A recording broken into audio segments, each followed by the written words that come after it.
আসসালামু আলাইকুম প্রিয় শিক্ষার্থী বন্ধু, সবাই কেমন আছো?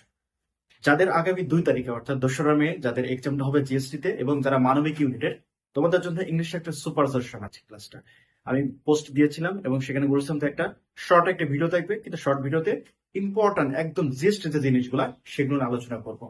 এবং তোমাদের জিএসটির জন্য আসলে কোন টপিকস গুলো ইংলিশ অনেক বেশি ইম্পর্টেন্ট সেগুলো নিয়ে একটু আলোচনা করবো। সো কথা না বলি আসলে আমরা একটু বলে যাই। আমরা ফার্স্টেই দেখো, আবার বলছে জিএসটি দ্বারা জিএসটি তে বি ইউনিটের জন্য ইংলিশে, ঠিক আছে? এই বি ইউনিটের জন্য এক্সাম দিবা, তাদের জন্য এই ভিডিওটা স্পেশাল। তো আমাদের টপিক ওয়াইজ তোমাদের কিছু সিলেকশন থাকবে, অর্থাৎ প্রিভিয়াস ইয়ার্স গুলোতে 4 থেকে 5 বছর আসলে যে টপিক বারবার টাচ করা হয়েছে কোশ্চেন গুলা, যে টপিক গুলোতে বারবার যে কোশ্চেনটা রিপিট হয় সেগুলো নিয়ে অল্প একটু আলোচনা করবো। প্রথমত যদি আসি সিনোনিম অ্যান্টোনিম, এই সিনোনিম অ্যান্টোনিম এমন একটা টপিক, জিএসটি 5 বছর হয়েছে মাত্র, এবং এই 5 বছরে অনেকগুলো কোশ্চেন, নিয়ার আবার 20টার মতো কোশ্চেন অলরেডি এখান থেকে আসছে। সো তুমি যদি দেখো এখানে 1 নম্বরে আমি সিনোনিম অ্যান্টোনিমকে রাখবো, সিনোনিম অ্যান্টোনিম, ঠিক আছে? এবং এটা কিন্তু প্রচুর পরিমাণে অ্যানালাইসিস করে তারপর তোমাদের এই শর্ট লিস্ট গুলো দিচ্ছি। আসলে তোমরা যখন পড়বা তখন কোন টপিককে বেশি প্রায়োরিটি দিবা, কোন টপিক গুলো আগে পড়বা, ভালোভাবে পড়বা সেইগুলোর জন্য। এবং যখন পড়বা মাথায় রাখবা, যখন তুমি সিনোনিম অ্যান্টোনিম পড়বা তোমাকে 2টা জিনিস করতে হবে।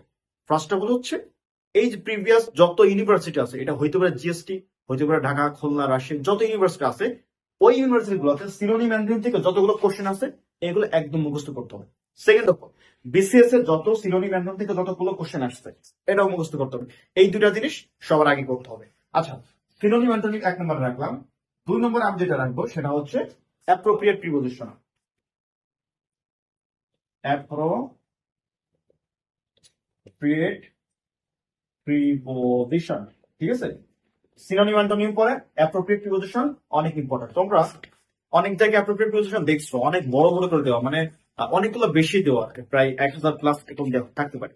কিন্তু তোমাদের একটা ছোট্ট একটা সাজেশন থাকবে, সেটা হচ্ছে তোমরা পিসি দাসের যে বইটা আছে ছোট করে অর্থাৎ চিকন করে একটু লম্বা মতো রেড কালার যে পিসি দাসের যে বইটা, ওইখান থেকে যদি অ্যাপ্রোপ্রিয়েট প্রিপোজিশন পড়ো দেখবা মোটামুটি অ্যাডমিশনের জন্য যেগুলো ইম্পর্টেন্ট সেগুলো ওখানে পেয়ে যাবে। আচ্ছা, 3 নম্বর যেটা, 3 নম্বর হচ্ছে কমপ্লিটিং সেন্টেন্স। কমপ্লিটিং সেন্টেন্স এটা কিন্তু প্রায়োরিটি বেসিস আমি দিয়েছি। তুমি দেখো সবার আগে আমি সিনোনিম অ্যান্টোনিম দিয়েছি, তারপর হচ্ছে অ্যাপ্রোপ্রিয়েট প্রিপোজিশন, এবং থার্ড অফ অল যেটা সেটা হচ্ছে কমপ্লিটিং সেন্টেন্স। আচ্ছা, তারপর দেখো আমি যেটা হচ্ছে পার্টস অফ স্পিচ 4 নম্বর রাখবো। Parts of speech, parts of speech. আচ্ছা, এই পার্টস অফ স্পিচ সবগুলো তোমার পড়ার প্রয়োজন নাই বা সবগুলো ইম্পর্টেন্ট না। কিছু কিছু তোমার টপিক আছে ইম্পর্টেন্ট, যেমন দেখো নাউন হতে পারে, অ্যাডজেক্টিভ, তারপর ভার্ব, অ্যাডভার্ব। এই 4টা টপিক সব থেকে বেশি ইম্পর্টেন্ট। কি কি বলছি দেখো, নাউন, তারপর অ্যাডজেক্টিভ, ঠিক আছে? আচ্ছা, তারপর ভার্ব, অ্যাডভার্ব, ঠিক আছে? ভার্ব, অ্যাডভার্ব, এই যে 4টা। এবং এই 4টার ভিতরে সব থেকে বেশি ইম্পর্টেন্ট হচ্ছে ভার্ব। এই ভার্ব আসলে দেখো অনেক প্রকার ক্লাসিফিকেশন আছে। এটা হইতে পারে ট্রানজিটিভ ভার্ব, ইনট্রানজিটিভ ভার্ব, তারপর ফ্যাক্টিটিভ ভার্ব, ঠিক আছে? কগনিটিভ ভার্ব যেগুলা, তারপর দেখো এদিকে finite verb, non finite verb. এই যে ভার্বের যে আইডেন্টিফিকেশন এটা কিন্তু একটু ডিফিকাল্ট। তো তুমি যখন পার্টস অফ স্পিচ পড়বা সবার আগে তোমার যে কাজটা করতে হবে ভার্বের টপিকে যেতে হবে, এবং ভার্বের যে ক্লাসিফিকেশন গুলা কোনটা কোন ভার্ব সেন্টেন্স দেখে দেখে বোঝা যায় কিনা এই জিনিসগুলো তোমাকে শিখে নিতে হবে। আচ্ছা, এরপরে আমরা মোটামুটি 4টা টপিক প্রথমে রাখছি, এরপরে যে জিনিসগুলো রাখছি সেগুলো তোমাদের দেখাচ্ছি আমি অন বাই অন। অর্থাৎ আমি সবগুলো তোমার প্রায়োরিটি বেসিসে, অর্থাৎ প্রিভিয়াস ইয়ারের যে কোশ্চেন গুলো আছে এবং এই বছরের জন্য যেগুলো ইম্পর্টেন্ট সেইটার বেসিসে এই তোমার সিরিয়াল গুলো করছি। আচ্ছা, আমি হচ্ছে 5 নম্বর যেটা রাখছি সেটা হচ্ছে ওয়ান ওয়ার্ড সাবস্টিটিউশন। কি বললাম?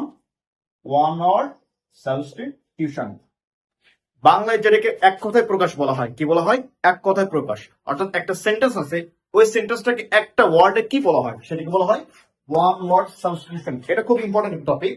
আচ্ছা, তারপর 6 নম্বর যেটা idiom and phrase. Idiom and phrase, ঠিক আছে? তো ফ্রেজ আর ইডিয়ম বা ইডিয়ম এন্ড ফ্রেজ সেম জিনিস, তো এটা কিন্তু ইম্পর্টেন্ট একটা টপিক। আচ্ছা, তারপর দেখো 7 নম্বর হচ্ছে টেন্স। টেন্স রিলেটেড যে সেন্টেন্স থাকতে পারে অথবা টেন্স রিলেটেড কোনো একটা জিনিস থাকতে পারে, তোমাকে টেন্সের কারেকশনটা দিতে হতে পারে, অথবা টেন্স অনুযায়ী তোমার ভার্বটা চেঞ্জ করে দিতে হতে পারে, এমন কোনো এমসিকিউ থাকতে পারে। আচ্ছা, তারপর দেখো 8 নম্বরে যেটা সাবজেক্ট ভার্ব এগ্রিমেন্ট। কি বললাম? Subject verb agreement. তুমি দেখছো অন্য অন্য ইউনিভার্সিটিতে সেখানে কোশ্চেনটা রাইট ফ্রম ভার্ব থেকে বেশি করা হয়, বাট জিএসটি একটু আলাদা। একটু আলাদা বলতে এখানে তোমার সাবজেক্ট ভার্ব এগ্রিমেন্টকে বেশি ফোকাসে রাখা হয়। এই জন্য আমাদের একটা ইম্পর্টেন্ট টপিক হচ্ছে সাবজেক্ট ভার্ব এগ্রিমেন্ট। আচ্ছা, আমাদের তারপর লাস্ট মোটামুটি ইম্পর্টেন্ট বেসিস যদি আমরা বলি, শেষ যে টপিকটা সেটা হচ্ছে লিটারেচার। 9 নম্বরে যেটা, 9 নম্বরে লিটারেচার, সাহিত্য। সাহিত্য থেকে কত কোশ্চেন আসে, আমি তোমাদের খুলনা ইউনিভার্সিটি যখন অ্যাডমিশন ছিল, আর্টস এর ইউনিটে যারা ছিল তাদেরকে বারবার বলছিলাম যে তোমার লিটারেচার থেকে কোশ্চেন আসবে, এবং ওদের যে কোশ্চেনটা ছিল ফার্স্ট 10টার ভিতরে 6 থেকে 7টা শুধু লিটারেচার থেকে আসছে। মানে ক্যান ইউ ইমাজিন কতগুলো কোশ্চেন এখান থেকে আসছে, 6 থেকে 7টা। জিএসটির ক্ষেত্রেও সেম হতে পারে, হতে পারে মানে এটা হওয়ার সম্ভাবনা আছে।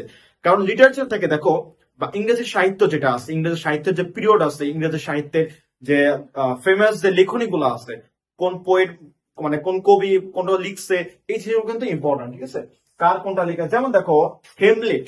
হেমলেট কিন্তু বিখ্যাত রাইটিংস, এটা কিন্তু শেক্সপিয়ার লিখছে। তো এটা এমসিকিউ আসতে পারে যে হেমলেট কার লেখা, শেক্সপিয়ারের লেখা। তো এরকম কোশ্চেন গুলা লিটারেচার থেকে আসতে পারে। আচ্ছা, তারপর মোটামুটি যেগুলো আছে সেগুলো একটু লেস ইম্পর্টেন্ট, বাট তারপর তোমাদেরকে দেখতে হবে। আমি যে 9টার কথা দিয়েছি, অর্থাৎ 9টা টপিক দিয়েছি, এটা হচ্ছে লাস্ট প্রিভিয়াস ইয়ারে জিএসটি যে কোশ্চেন গুলো ছিল সেগুলো অ্যানালাইসিস করে আমি তোমাদের জন্য সিরিয়াল করছি, এবং এইগুলা বারবার ফোকাস করা হয়। প্রত্যেকটা বছর 2টা 3টা 4টা করে কোশ্চেন এক প্রত্যেকটা টপিক থেকে আসে। তাহলে তুমি চিন্তা করো, এই 9টা টপিক থেকে যদি 2টা করে কোশ্চেন আসে, 9 দুগুণে 18। তারপর কিছু কিছু টপিক আছে তো সিনোনিম অ্যান্টোনিম 2-3টা তো থাকবে মাস্ট। Appropriate preposition